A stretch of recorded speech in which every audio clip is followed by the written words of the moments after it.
La parole de Dieu, source de vie.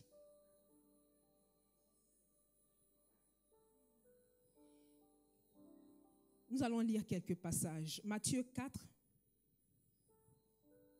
chapitre 4, verset 4. Jésus répondit, il est écrit, l'homme ne vivra pas de pain seulement, mais de toute parole qui sort de la bouche de Dieu. Genèse chapitre 1. Nous allons lire le verset 1 au verset 3. Au commencement, Dieu créa les cieux et la terre. La terre était informe et vide. Il y avait des ténèbres à la surface de l'abîme et l'Esprit de Dieu se mouvait au-dessus des eaux. Dieu dit que la lumière soit et la lumière fut. Nous retenons Dieu dit que la lumière soit et la lumière fut. Versets 26 à 27. Là encore, on dit, puis Dieu dit, faisons l'homme à notre image, selon notre ressemblance, et qu'il domine sur les poissons de la mer, sur les oiseaux du ciel et sur le bétail, sur toute la terre et sur tous les reptiles qui rampent sur la terre. Dieu créa l'homme à son image. Il le créa à l'image de Dieu. Il créa l'homme et la femme. Genèse chapitre 2, verset 7. Voilà. L'Éternel Dieu forma l'homme de la poussière de la terre. Il souffla dans ses narines un souffle de vie et l'homme devint un être vivant. Merci Seigneur. La vie est le bien le plus précieux. Le don le plus précieux qu'il a été donné à l'homme de recevoir de Dieu. La vie est le don le plus précieux qui a été donné à l'homme de recevoir de Dieu. Au travers du passage de Genèse que nous avons lu, nous pouvons voir comment Dieu s'y est pris pour amener l'homme à existence. D'abord, il a déclaré, faisons l'homme. Ensuite, il a créé l'homme et la femme. Et on voit en Genèse 2 qu'il a formé l'homme de la poussière. Il en a fait un être vivant. Donc, avant de passer même à l'acte, il a d'abord prononcé une parole. Donc, si l'homme existe, c'est parce qu'il y a une parole qui a été déclarée auparavant. Amen. Et la parole peut être considérée comme une matière première. C'est la matière première que Dieu a utilisée pour créer et établir toutes choses. Tout ce qu'il a fait sur la terre, tout ce que nous voyons aujourd'hui à l'œil nu, part de la parole. Il a dit que la lumière soit et la lumière fut. Il a dit que les eaux soient l'étendue. Il a parlé des eaux. Toutes les fois où il a dit que ça soit, la chose a été amenée à manifestation. Donc ce qu'on voit à l'œil nu n'a pas été, tout ce qu'on voit à l'œil nu n'a pas été forcément fabriqué. L'eau n'a pas été fabriquée. La lumière qu'on voit n'a pas été fabriquée. C'est la parole de Dieu qui a été déclarée. Et nous en témoignons tous. Pour dire quoi? Que la parole renferme une puissance. Et donc Dieu est puissant. Et si la parole de Dieu est ce qui a permis à l'homme d'exister, ça veut dire que cette parole aussi permettra à l'homme de fonctionner.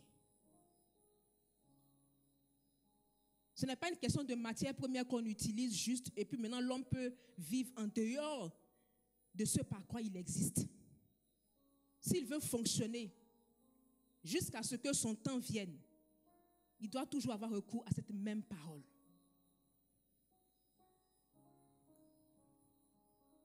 Si une voiture a été fabriquée avec moteur diesel, c'est quel type de carburant on met?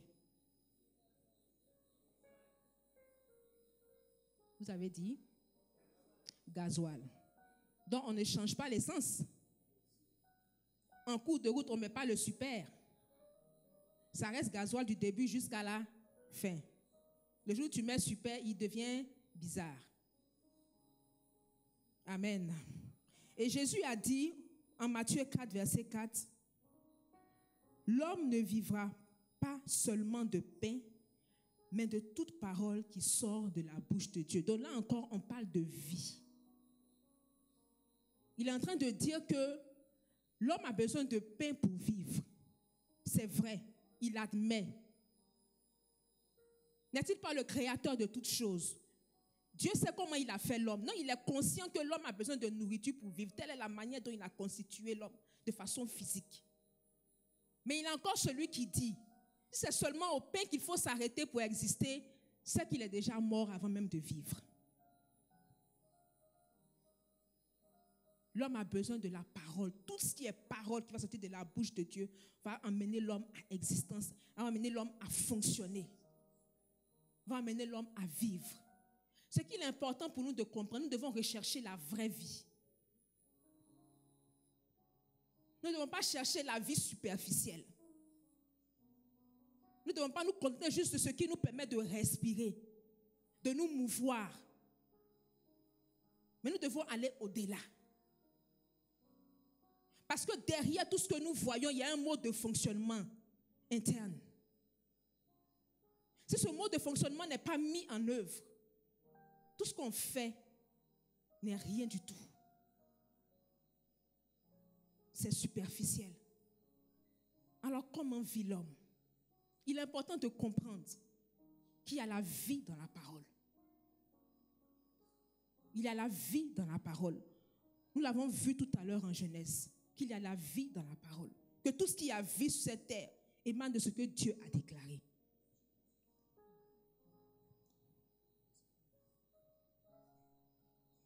Alléluia. Jean 1, verset 1 à 4. Au commencement était la parole. Et la parole était avec Dieu. Et la parole était Dieu. Elle était au commencement avec Dieu. Toutes choses, notez bien, toutes choses ont été faites par elle. Et rien de ce qui a été fait n'a été fait sans elle. En elle était la vie. Et la vie était la lumière des hommes. Alléluia. La parole de Dieu est notre raison de vivre. Notre lumière. Et cette lumière, comme nous dit ce passage, c'est Jésus. Tellement Dieu voulait qu'on soit conscient que sa parole est réelle. Il dit, si ça reste des écrits, on va lire. Et puis on va prendre ça comme une légende. Comme une histoire. L'histoire des enfants d'Israël sortis de la maison de l'Égypte, de la maison de servitude. C'est une belle histoire, parfois on peut raconter même à nos enfants avant de dormir. Donc Dieu a fait plus que ça. Il a envoyé même Jésus, sa parole là. Il a pris, dit bon, je matérialise. Et on va t'appeler Jésus. Jésus est la parole faite chair.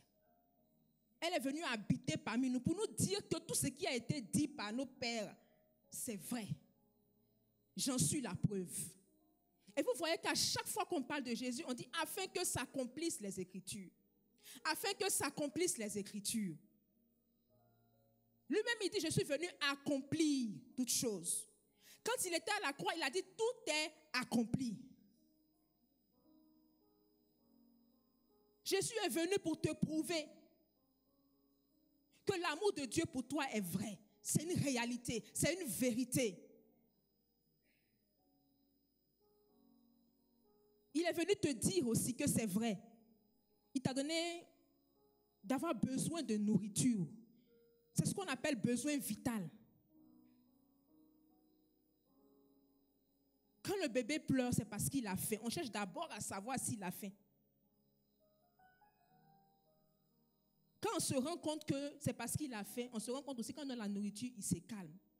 C'est après ça de voir si sa couche n'est pas mouillée ou même si elle n'a pas chaud. Mais sinon, son premier cri d'abouti, il a faim. Il y a des personnes, si elles n'ont pas mangé, elles deviennent nerveuses. C'est normal.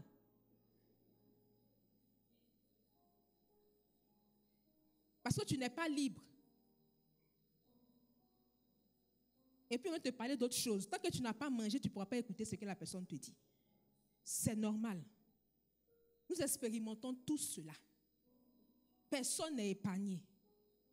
Même quand tu alignes les jours de jeûne, gloire à Jésus, après ça, tu as faim. Jésus eut faim après avoir fait 40 jours. Mais il dit, c'est vrai, on a besoin de pain. Mais si c'est à ça seulement qu'il faut s'arrêter, ça va devenir compliqué. Parce que tu n'es pas censé vivre que de pain. Pourquoi? L'homme est un esprit, ayant une âme et vivant dans un corps. Cela prouve qu'il a deux dimensions. La dimension charnelle et la dimension spirituelle. Donc tu nourris la dimension charnelle et tu laisses la dimension spirituelle. C'est ce que signifie avoir une dimension spirituelle. C'est tout le moteur de ta vie. Avoir une dimension spirituelle, c'est tout le moteur de ta vie. Quand on dit un homme spirituel, il a compris comment sa vie doit fonctionner. Et c'est comme deux parallèles en fait. De la même façon qu'on a besoin de nourriture pour vivre, de la même manière on a besoin de la parole aussi pour vivre. Dans un passage d'Ézéchiel, Dieu disait à Ézéchiel, il dit, voici le rouleau du livre. Et puis il lui dit, mange. Et après il lui dit, déclare mes paroles. Est-ce qu'on peut prendre un livre physique, manger? C'est une belle image pour dire que la parole n'est rien d'autre qu'une nourriture. Voilà pourquoi Jésus a dit, mon corps est une nourriture, mon sang est un breuvage. Excusez-moi du mot, mais ce n'est pas une question de cannibalisme. C'est un symbole fort qui prouve que Jésus est vraiment la parole révélée. Donc tu ne peux pas t'évertuer à courir sous le soleil pour chercher de quoi manger et puis mettre de côté ton esprit, affaiblir ton esprit. Qu'est-ce qui est plus important? Notre Père nous l'a enseigné, la vie est d'abord spirituelle. Ce que tu devrais entreprendre dans la journée, si tu n'as pas procédé dans la nuit, tu as déjà échoué d'avance. C'est dans la nuit d'abord que tu possèdes ton jour. Par tes déclarations, parce que tu auras eu comme temps de communion avec Dieu. Si tu laisses ça et puis tu te vois maintenant dans la journée, ton esprit est tellement affaibli que tout peut t'arriver. Ce n'est pas des choses avec lesquelles on joue. Ce n'est pas une question de relativisation. On ne relativise pas sur ce plan. Ton esprit a besoin d'être nourri au même titre et même plus que ta chair, que ton corps. De la même façon que si tu n'as pas mangé, tu commences à trembler sur toi, tu ne peux pas tenir. De la même manière, il faut trembler aussi pour aller vers la parole de Dieu. Que ta faim de la parole de Dieu soit plus grande que ta faim physique. Oh, tu sais comment on est quand on a faim.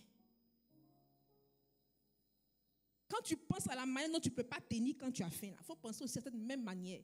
Seigneur, il faut que j'ai la même faim aussi de ta parole. Et même plus. Parce qu'étant rempli de l'esprit, ayant ton esprit nourri et rassasié, il y a des choses que tu peux percevoir. Pourquoi est-ce qu'on donne des conseils sur l'alimentation? Pourquoi on dit non, il ne faut pas manger ça, il faut manger ci, il faut manger bio? Pourquoi est-ce qu'on donne autant de conseils? Parce que ce que tu manges peut te construire comme te détruire. Ça peut allonger ou raccourcir les jours de ta vie. Mais de la même manière, si tu n'as pas pris aussi le temps de te nourrir de la parole de Dieu, ton espérance de vie est plus que faible. C'est zéro même. Espérance zéro.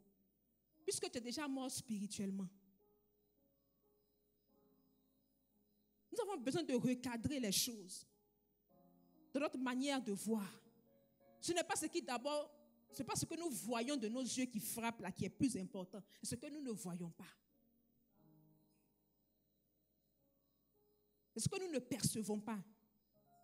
C'est ça qui est plus important que ce que nous croyons percevoir. Alléluia. Jésus est la parole faite chair. Alléluia. Merci Seigneur. Jean 6, verset 63. C'est l'esprit qui vivifie. La chair ne sert de rien. Les paroles que je vous ai dites sont esprit et vie. Donc, nous avons besoin d'avoir notre esprit vivifié, rendu vivant, constamment vivant. Parce qu'il y a des contextes où ta chair ne peut pas t'aider. Pourquoi est-ce qu'on jeûne? C'est pour montrer à la chair que ce n'est pas elle qui commande. Et remarquez bien, le jour où vous dites je jeûne, et puis tu commences à avoir le ventre qui chante, quand tu lui dis tais-toi, est-ce que ce n'était pas? Il se tait, non? Parce que ton esprit est aguerri. Et quand c'est comme ça, ta chair se soumet. Tu ne jeûnes pas parce que tu n'as pas faim. Tu jeûnes parce que tu as très faim. Mais comme Jésus a dit, j'ai à manger une nourriture que vous ne connaissez pas. C'est ce qui va nous donner la force de jeûner.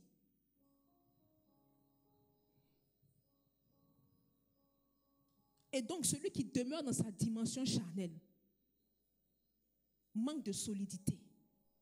Il est ballotté. Semblable à une maison fondée sur le sable. Comme nous parle Matthieu 7, versets 26 à 27. Mais quiconque entend ces paroles que je dis et ne les met pas en pratique sera semblable à un homme insensé qui a bâti sa maison sur le sable. La pluie est tombée, les torrents sont venus, les vents ont soufflé et ont battu cette maison. Elle est tombée et sa ruine a été grande. Dites-moi, est-ce qu'on a besoin de prier pour que la pluie tombe? Pour que le vent souffle? Que ce soit le vent, que ce soit les torrents, ça finit toujours par arriver. Ce sont des éléments de la nature. Mais on ne cherche pas à savoir qu'est-ce qu'on peut faire pour empêcher que le vent souffle. On cherche à savoir comment est-ce que notre maison va tenir quand le vent va souffler. Les épreuves de la vie, tout le monde passe par là. Mais ce qui permet à d'autres de tenir, c'est la consistance. Il y a quoi en toi? Tu pèses combien de kilos?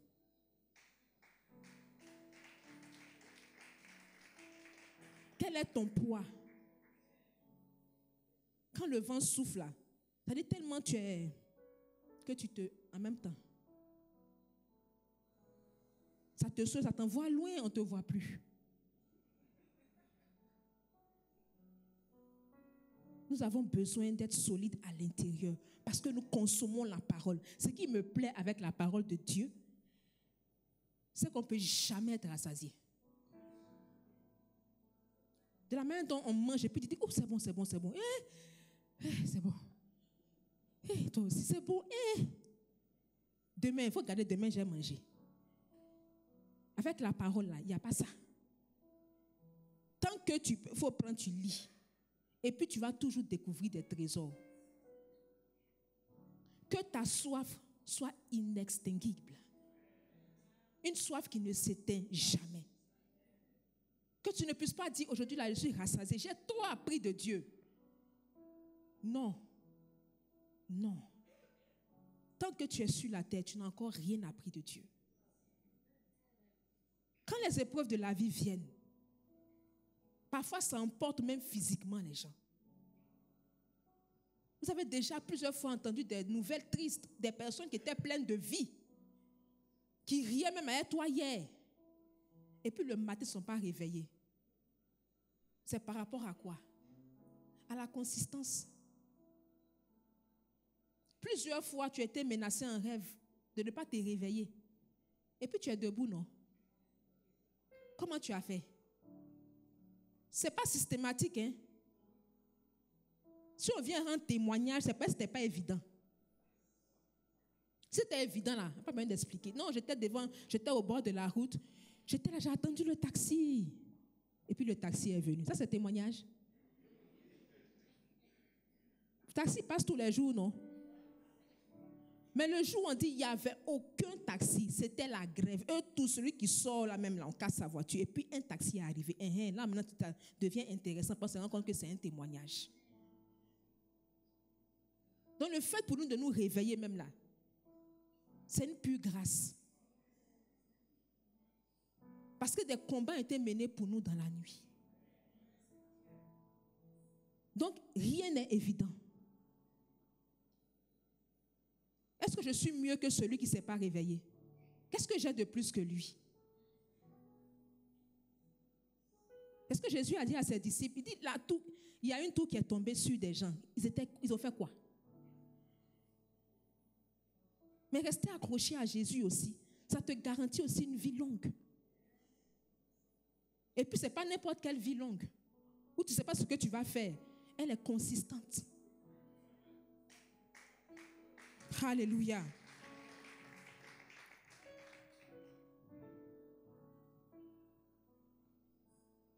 Et dans la parole de Dieu,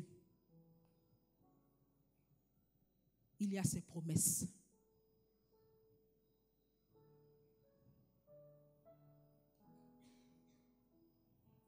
Vous prenez comme référence, par rapport à la consistance, avant que je ne vienne aux promesses, Jean 6, 48 à 51, où Jésus dit, je suis le pain de vie. Vos pères ont mangé la manne dans le désert et ils sont morts. C'est-à-dire, Dieu fait exprès de donner la manne, quelque chose de temporaire. Parce qu'il fallait chaque jour qu'il envoie la manne. Et la loi voulait que celui qui mange aujourd'hui, il ne garde pas pour demain. Il mange tout aujourd'hui. Fais tout ce que tu veux comme recette. Cuit, bouilli, braisé, chauffé, peu importe, cru, ce qui est sûr, il faut manger aujourd'hui. Demain, c'est infect. Mais quand on dit Jésus dit, je suis le pain de vie, c'est que c'est éternel. C'est ici le pain qui descend du ciel, afin que celui qui en mange ne meure point. Je suis le pain vivant qui est descendu du ciel. Si quelqu'un mange de ce pain, il vivra éternellement. Et le pain que je donnerai, c'est ma chair que je donnerai pour la vie du monde. Quand tu acceptes Jésus, tu acceptes ce sacrifice. Tu acceptes de manger ce corps, de boire ce sang et d'avoir ainsi la vie éternelle. Le diable n'a rien inventé. Il a tout triché. Quelqu'un, pour devenir riche, il doit sacrifier son enfant. Il a vu ça où? Il a juste falsifié le sens. Il a transformé ça en cruauté. Et à cause de lui, quand on parle de manger la chair de Jésus, tu dis, c'est quoi ça? Ces églises-là, vraiment, c'est pas possible. Il faut bien fouiller, ce sont des sorciers.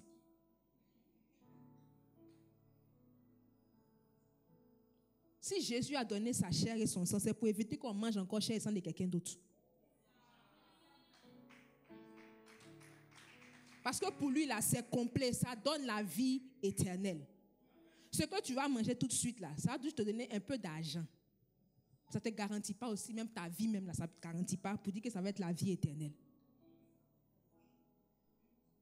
Pour dire même plus, ça annule même tes chances d'avoir la vie éternelle. Seul Jésus est consommable. Alléluia.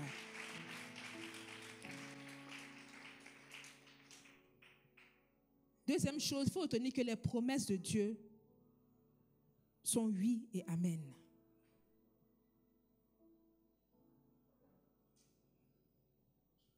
« 2 Corinthiens 1, verset 20. Car pour ce qui concerne toutes les promesses de Dieu, c'est en lui qu'est le oui. C'est pourquoi encore l'amen par lui est prononcé par nous à la gloire de Dieu. » C'est-à-dire quand on dit amen, ça veut dire qu'on croit.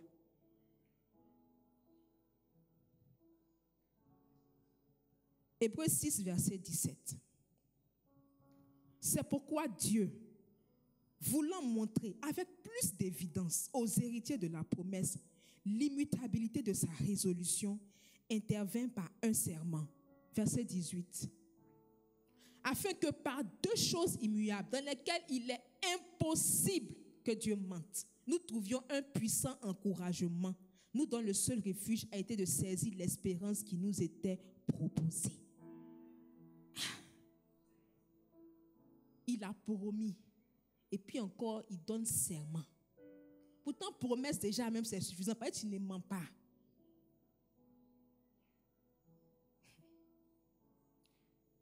Nous les hommes, quand on promet,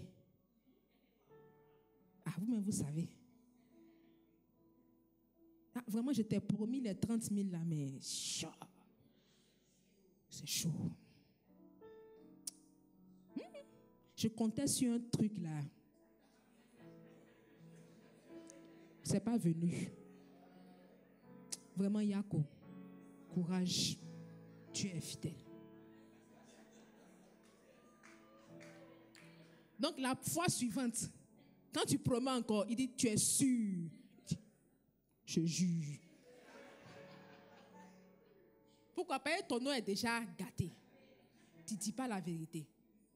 Ça veut dire quoi? Ça veut dire que l'homme charnel, ou comme disait le révérend, l'homme animal, c'est un menteur. Pourquoi? Qui est son papa? Et le diable est? Merci. Le père. Non, ce n'est pas un menteur. Le père du mensonge. Donc, la parole de l'homme, là, on ne peut pas avoir confiance en ça. On ne peut pas avoir confiance en la parole de l'homme. Surtout l'homme animal. L'homme spirituel, il est déjà connecté, donc il ne peut pas mentir. Parce que c'est l'esprit qui parle même par lui. Mais l'homme charnel, tu le prends lui seul comme ça. Ne t'en fais pas. Demain soir, considère que c'est réglé. Et puis tu t'en t'asseoir. Toi, si tu fais promesse à quelqu'un d'autre. Demain soir, on s'appelle. Et dit, tu es sûr. En fait, son assurance, c'est parce qu'il a confiance en la personne qui lui a parlé. Pour lui, c'est quelqu'un de sûr. Alors que lui-même, le gars sûr, là, il comptait sur quelque chose d'autre aussi qu'il croyait sûr. Puis c'est comme ça, on se blague entre nous. Donc, ça nous a rendus incrédules. Et puis, on mélange Dieu à nos affaires. Donc, Dieu dit, OK, comme je connais votre affaire là, je vais promettre et puis je vais encore faire serment. Comme ça, vous saurez que c'est sérieux. Il a dit à Abraham, je vais bénir toutes les familles de la terre. Peut-être Abraham n'est plus là pour dire, est-ce que les familles de la terre ont été bénies? Mais est-ce que toi et moi, on ne peut pas témoigner aujourd'hui que nous ne sommes pas bénis en Abraham? Depuis Ésaïe 11, verset 1. Il a promis que Jésus allait venir. Depuis combien de siècles ils attendent ça? On dit le Messie va venir. Le Messie va venir. La femme samaritaine a dit, c'est qu'elle est sûre, nous on attend le Messie. Maintenant, le Messie qui a été annoncé là-haut, il est où? Il dit, c'est moi. La parole s'est accomplie. Jésus même a dit, avant de partir, je serai avec vous tous les jours jusqu'à la fin du monde. Actuellement, nous sommes assis là. Si Jésus n'était pas là, on allait faire quoi ici?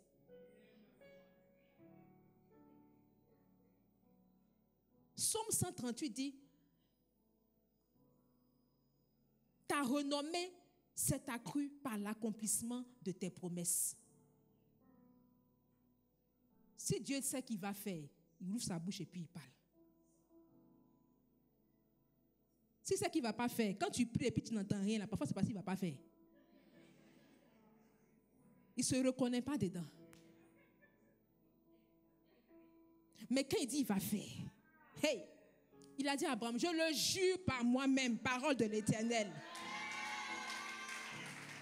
Il l'a dit, et puis il l'a fait. C'est tellement dans le doute, même quand tu pries, Seigneur, vraiment, si tu peux me donner une voiture. Et puis 2 jours après, on t'appelle, tu dis, c'est ça là, c'est vrai. Peut-être c'est le diable qui veut me distraire. Ah ma chérie, tu as prié, il t'a donné ou bien? Dieu est vrai. Hein? Ah, Dieu est vrai. Je ne sais pas ce que votre situation vous dit, mais là, votre situation vous ment. C'est Dieu qui est vrai. On dit promesse qu'il donne là, c'est oui. Et puis ce qui me plaît, il ne promet pas de te détruire. Remarquons bien que quand il dit je vais te faire ça, c'est pas il dit si tu désobéis. Sinon, lui, quand il commence à te parler, il te dit toujours des choses merveilleuses à entendre. Mais il ne te vend pas du rêve. Il te transporte dans la réalité vraie, celle qui vient de lui. Dans l'univers de ses pensées. C'est que je te vois grand.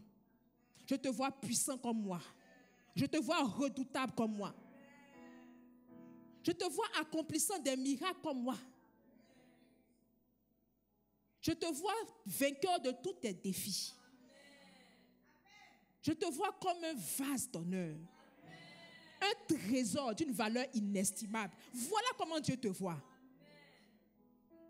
Et puis il dit, voilà ce que je vais faire. Et puis quand il regarde bien, là, il fait. C'est pour ça qu'il faut rester en vie. Il faut faire le choix de la vie. Parce que quand tu es mort, mon ami, tu as témoigné comment? Vous avez vu un mort parler? Ou bien il revient puis il dit vraiment, je suis parti, je suis revenu. Non, hein? Si c'est fini, je ne dis pas que tu ne peux pas ressusciter, mais c'est qu'est-ce que tu as parti? Mais si tu ressuscites là, tu as quand même reparti. Donc le plus important, c'est qu'on devons comprendre que Dieu est vrai. Donc quand nous faisons corps avec sa parole, c'est pour avoir connaissance de tout ce qu'il a dit sur nous, tout ce qu'il a dit de nous. Parce que les épreuves, les difficultés vont nous emmener à penser que Dieu n'a rien prévu pour nous. Alors que sa résolution est certaine. On sait que Dieu peut tout. C'est sur cela qu'on base notre confiance parfois. Parce qu'on dit, je sais que si je suis malade, Dieu va me guérir. Dieu peut me guérir du moins. Je sais que si j'ai une difficulté, il peut permettre, parce que je sais qu'il est puissant en fait. C'est une connaissance que je pourrais qualifier de théorique. Mais quand on met la parole devant toi et qu'on te dit cette parole-là te concerne, tu dis, pardon? Moi? Il s'agit de moi? Ah bon? Mais pourtant, il y a 2 ans, je me souviens bien, j'ai prié pour que ma mère ne meure pas. Et puis elle est morte. Du coup, moi, les histoires de Dieu, bon, je ne suis plus trop sûre. Non, parce qu'elle est morte, Dieu n'est plus vrai, Dieu est un menteur, Dieu n'est plus capable. Pourquoi? Pourtant, toi-même, tu as envie. Ne limitons pas Dieu aux faibles circonstances de nos vies. La puissance de la parole de Dieu ne peut pas varier selon les temps et les circonstances. Ça transcende. Elle transcende les temps et les circonstances. Et c'est justement ce que Jésus est venu accomplir. C'est pour cela qu'il est venu sur la terre. Alléluia. Ses promesses sont oui et amen. Et je le crois.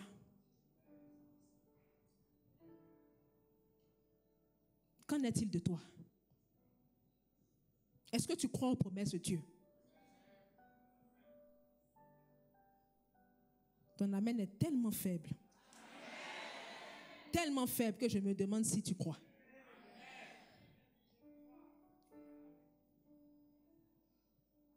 Alléluia. Jean 10, verset 31. Jésus dit, moi et le Père, nous sommes un. Moi et le Père, nous sommes un. Si Jésus forme un avec son Père et qu'on nous dit que Jésus est la parole faite chair, ce qui veut dire que Dieu et sa parole font un. Et Jésus lui-même, étant sur la terre, avait des difficultés Quelle était la difficulté? C'est qu'on croit qu'il était venu du Père. Mais aujourd'hui, je nous invite à croire en cette vérité. Toutefois que vous allez entendre la parole et que vous serez conscient qu'elle vient de Dieu, croyez en cette parole. Parce que Dieu ne se dédie pas. Il ne revient pas sur ce qu'il a dit. Il ne dit pas, j'ai dit ça. Quand? Hier soir.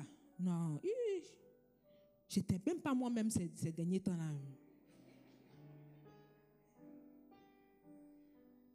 Il a vraiment parlé. Sérieux, il a vraiment parlé. Ce que Jésus est venu accomplir, ce n'est pas un acte anodin.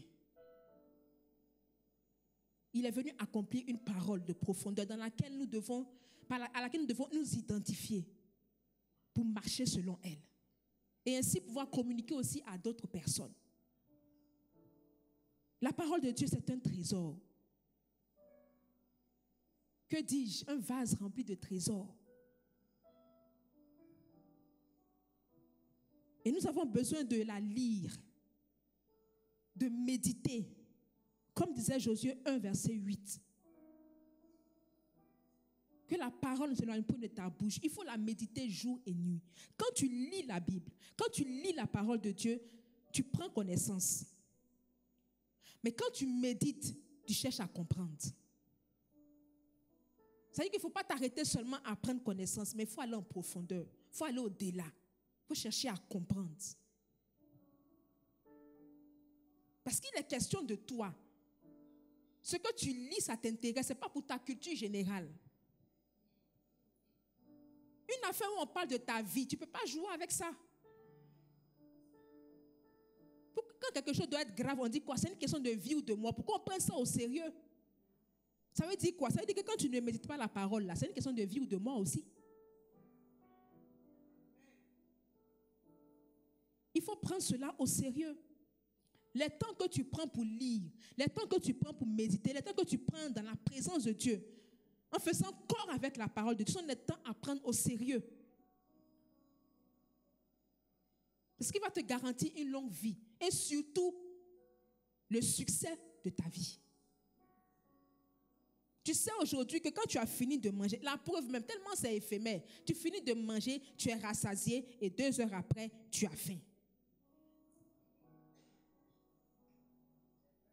Et mieux, tu n'as pas de manger la même nourriture tous les jours. Donc, au fond, ça te garantit quoi? Juste que tu vives un peu plus selon la chair. Mais et selon l'esprit.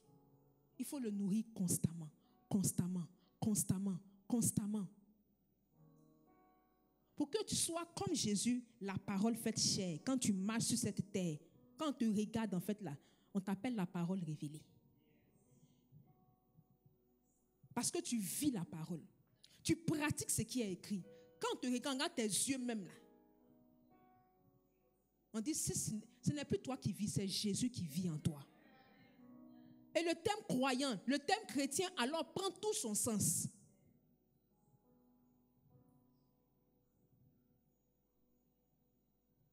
Jean 11, verset 25 dit, Jésus lui dit, je suis la résurrection et la vie. Celui qui croit en moi vivra quand même il serait mort. Notre raison de vivre, c'est Jésus. La source de notre vie, c'est Jésus. Pourquoi? Parce que Jésus, il a triomphé de la mort. Il est mort pour que nous ne puissions pas mourir. Nous avons reçu sa vie, sa capacité de vie pour mener une vie supérieure. Quand tu vis dans ta chair, tu mènes une vie inférieure. Mais quand tu marches par l'esprit, tu mènes une vie supérieure.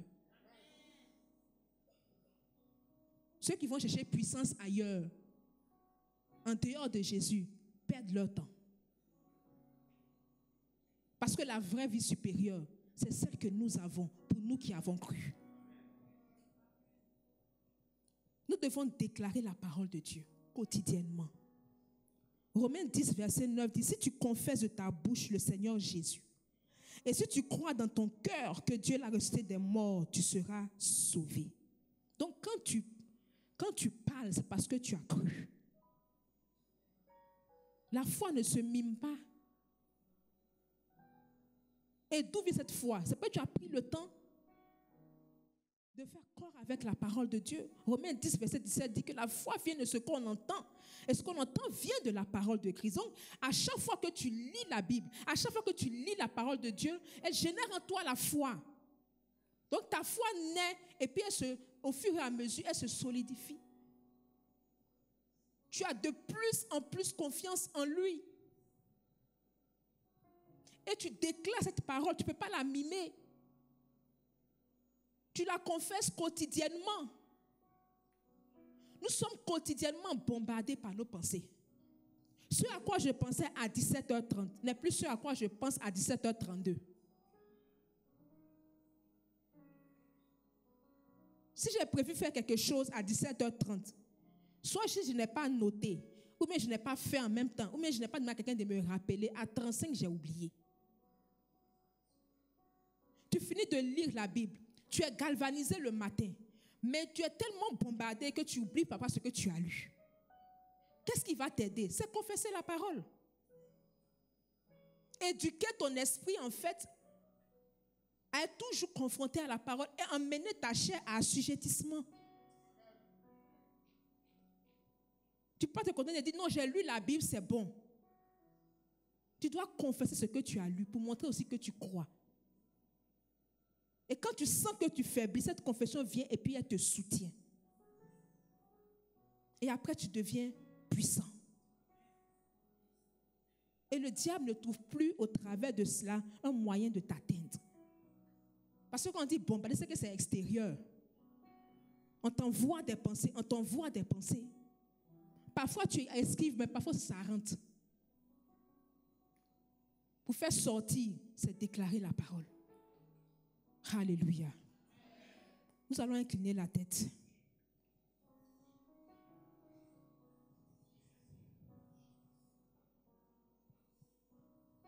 Alléluia. Merci Seigneur. Tu vas dire à Dieu, Seigneur, ce jour, je voudrais poser des actions dans le sens de mettre ce que j'ai entendu en pratique. Je fais le choix de te faire confiance. Non seulement toi, mais aussi ta parole. Croire en ce que tu dis. Tes promesses. Quel que soit ce que j'attends ou ce que j'espère. Puisque j'ai vu Abraham lui-même être exaucé. J'ai vu que Jésus effectivement est venu. Ça veut dire que quand tu dis, tu le fais. Que effectivement tu n'es pas un homme pour mentir. Je fais le choix de te croire. De croire en ce que je vois. C'est-à-dire de ce que je vois dans la parole de Dieu. Je ne me laisserai pas distraire. Parce que les circonstances me disent. Je fais le choix de me nourrir quotidiennement de ta parole. De la même façon que j'ai besoin de me nourrir physiquement, je fais le choix aussi de me nourrir spirituellement. De ne pas négliger ma dimension spirituelle. Car elle est nécessaire pour maintenir ma dimension charnelle. Merci Seigneur. Oh Dieu, aide-nous à ne pas négliger ce qui est important pour nous, ce qui est vraiment important pour notre vie, ce qui fait la véritable source de notre vie, que nous ne puissions pas le négliger. Aide-nous à voir ce qui est vraiment important et à marcher selon cette voie. Nous ne voulons pas, Seigneur, être des auditeurs oublieux, mais nous voulons être de véritables pratiquants de ta parole, de véritables étudiants de ta parole.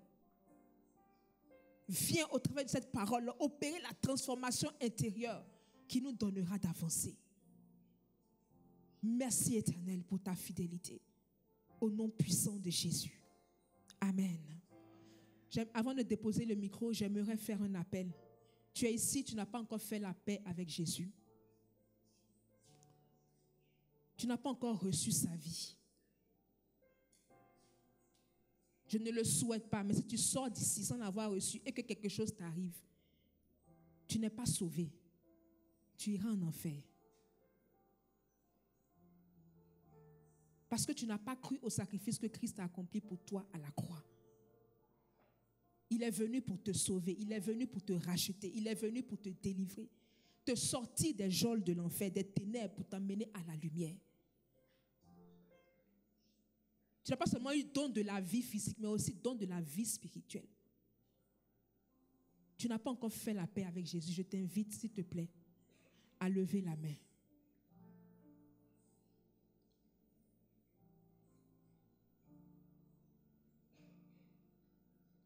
Pour toi qui me suis en direct aussi,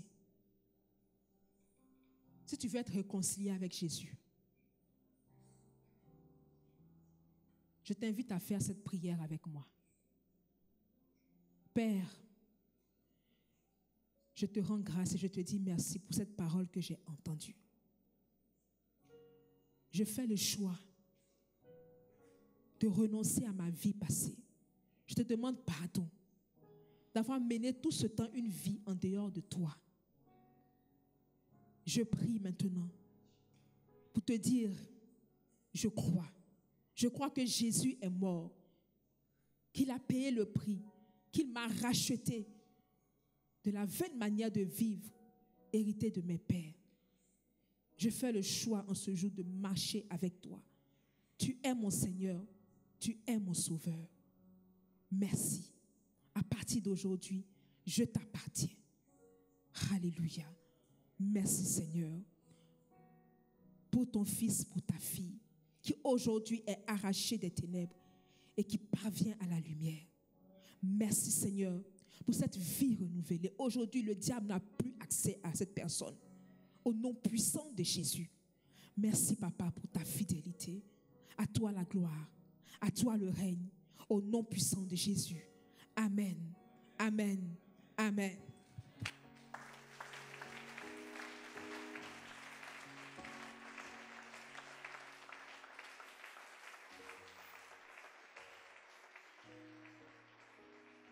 Est-ce que nous pouvons continuer d'accueillir?